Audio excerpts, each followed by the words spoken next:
Good morning. Thank you for joining me for another 5 good minutes with the Word. I'm Barry Bryson, and we're continuing our study of the book of Habakkuk. And we're in chapter 1, verse 12, Habakkuk's second question. Habakkuk has asked God, how long do I have to look at all the wickedness and violence around me and not see you do something about it?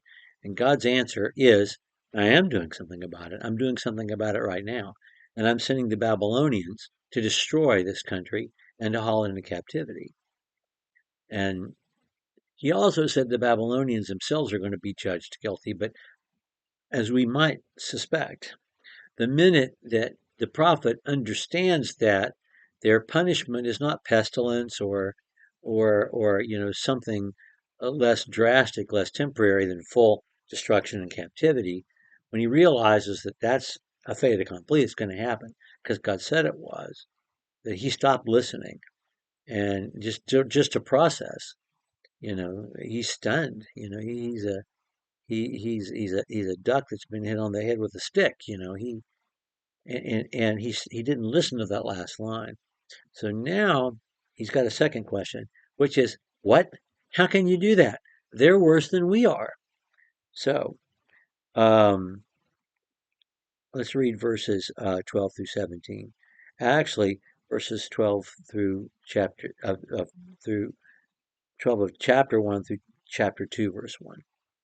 Are you not from everlasting, O Yahweh, my God, my Holy One? We will not die.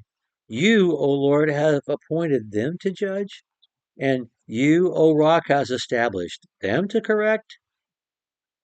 Your eyes are too pure to approve evil, and you can't look on wickedness with favor.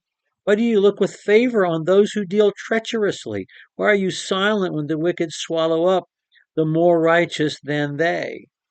Why have you made men like fish at the sea, like creeping things without a ruler over them? The Chaldeans bring all of them up with a hook, drag them away at the net, and gather them together in their fishing net. Therefore they rejoice and are glad. Therefore they offer sacrifice to their net and burn incense to their fishing net, because through these things their catch is large and their food is plentiful. Will they therefore empty their net and continually slay nations without sparing? I will stand on my guard post. I will station myself on the rampart. I will keep watch to see what he will speak to me and how I may reply when I'm reproved. I just love chapter 2, verse 1. I'm going to stand here and listen so I can formulate my answer when God tells me how wrong I am. There's a strong bit of hubris in that. There really is. Um, and of course, that doesn't happen because he doesn't have an answer, or at least not a retort. He has plenty to say, but not an objection to what God has said after this. But I just love the way he starts. He starts with praise. I don't want to disrespect you, God, but are you crazy? Why would you do this? And that's really what he says. Are you not from everlasting? Yahweh, my God, my Holy One? And then he says, no.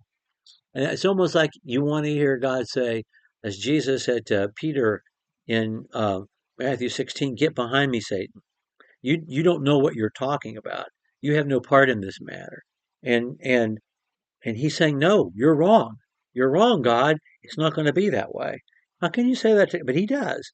Um, and he said, and then he says, you appointed them to judge.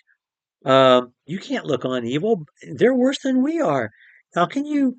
How can you look with favor on those who deal treacherously? Why are you silent when the wicked swallow up those more righteous than they? We're bad, sure, but they're worse.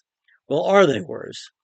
Do they have special revelation? Do they have the law? Do they have the prophets? Do they have a covenant with God that they have broken the way Israel has broken theirs? I don't know. Oh, God's not going to get into that.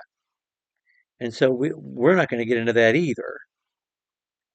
But we do want to see his question and the way we human beings think. And when we're standing outside him and we can see it ourselves, we can see that all those justifications that we have for ourselves, we're bad, but they're worse. And how can you do this?